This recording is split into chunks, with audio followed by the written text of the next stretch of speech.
اللہ کو نہ ماننے والے سب سے بڑی دلیل یہ دیتے ہیں کہ ہم اس کو اس وجہ سے نہیں مانتے کہ وہ دکھائی نہیں دیتا. یہ دلیل مانتے, یہ دلیل پیش کرتے ہیں ہم اللہ کو اس وجہ سے نہیں مانتے کہ وہ دکھائی نہیں دیتا.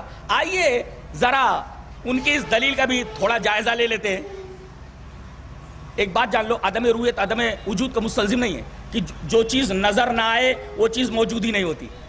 ایک دوست نے ایک دوست سے سوال کیا, تو اللہ کو مانتا ہے؟ بولے نہیں مانتا. بولے کیوں؟ کہا کہ دکھائی نہیں دیتا. کہا کہ تیرے پاس عقل ہے؟ بولے ہاں ہے.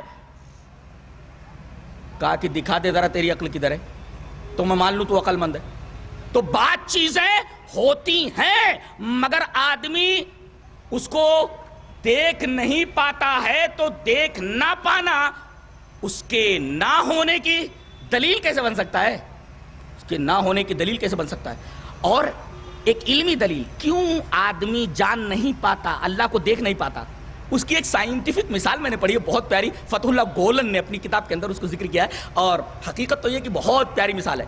ایک دانت انسان کا دانت, اس ایک دانت کے نیچے لاکھوں بیکٹیریاز ہوتے ہیں, لاکھوں بیکٹیریا ہمارے ایک دانت کے نیچے. وہ شور مچا رہے ہیں, آپس میں باتیں کر رہے ہیں, چلا رہے ہیں. اب بولو, یہ ایک دانت کے نیچے لاکھوں بیکٹیریاز موجود ہیں, یہ بول رہے ہیں, شور مچا رہے ہیں, ان کا شور سمجھ میں آتا ہے؟ سنائی دیتا ہے؟ نہیں نا. لیکن دانت کے نیچے وہ بیکٹیریاز موجود ہیں اگرچہ ہماری سر کی آنکھوں سے دکھائی نہیں دیتے.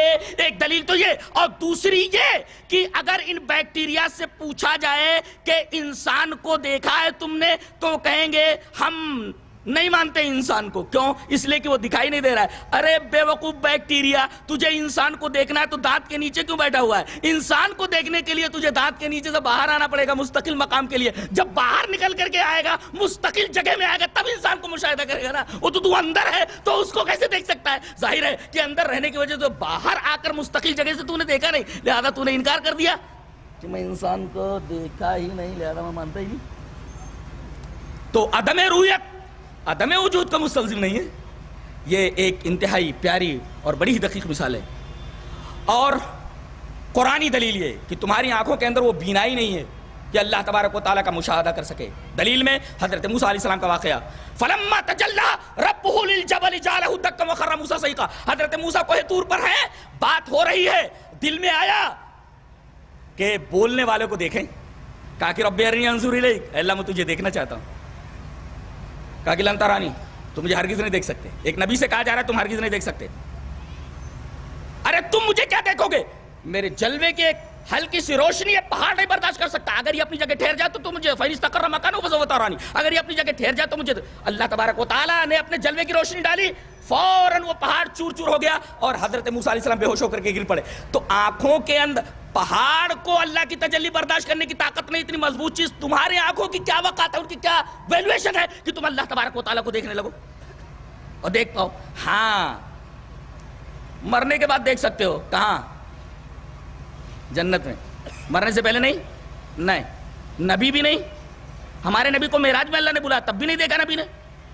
اتنی دور بلانے کے بعد بھی دیدار نہیں کرایا. نہیں, دیدار نہیں ہوا. دلیل دو دلیل. دلیل پہلی دلیل, وان عائشہ رضی اللہ تعالی عنہ قالت من حدثك ان محمد راى ربه فقد كذب وهو يقول لا تدرك الابصار ومن حدثك انه يعلم الغيب فقد كذب وهو يقول لا يعلم الغيب الا الله. رواه البخاری فی کتاب التوحید. حضرت امام بخاری حدیث پاک کو اسے کتاب التوحید کے اندر لائے. حضرت عائشہ فرماتی ہے تم سے جو کوئی یہ کہے کہ محمد صلی اللہ علیہ وسلم نے معراج میں اپنی آنکھوں سے اللہ کو دیکھا, وہ جھوٹ بولتا ہے. اس لیے کہ اللہ نے فرمایا لا تدرك الابصار, اسے آنکھیں نہیں دیکھ سکتی. آنکھوں میں وہ پاور ہی نہیں ہے, بینائی کے اندر وہ قوت ہی نہیں کہ اللہ تبارک و تعالیٰ کا مشاہدہ کر سکے. اور تم سے جو کوئی یہ بیان کرے کہ نبی کو غیب کا علم تھا, وہ بھی جھوٹ بولتا ہے. اس لیے کہ اس آیت قرآنیہ کے خلاف لا یعلم الغیب الا اللہ. یہ حدیث بتا رہی ہے کہ اللہ تبارک و تعالیٰ کو نبی نے معراج میں نہیں دیکھا. یہ تو حضرت عائشہ فرما رہی ہے. چلیے ایک دوسرے صحابی سے پوچھ لیتے ہیں.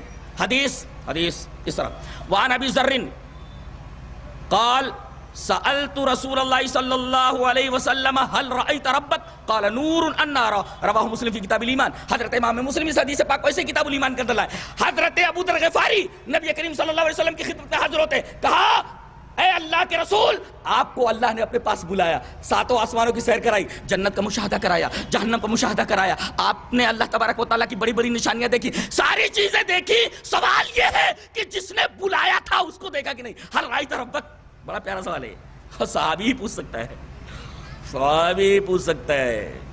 بڑی بڑی نشانیاں، لنوریہ من آیاتنا الکبریٰ، بڑی بڑی نشانیاں. جنت کو ہم نے دیکھا نہیں، نبی نے اپنی آنکھوں سے دیکھا ہے. جہنم کو ہم نے نہیں دیکھا، اللہ کے رسول نے اپنی آنکھوں سے دیکھا ہے.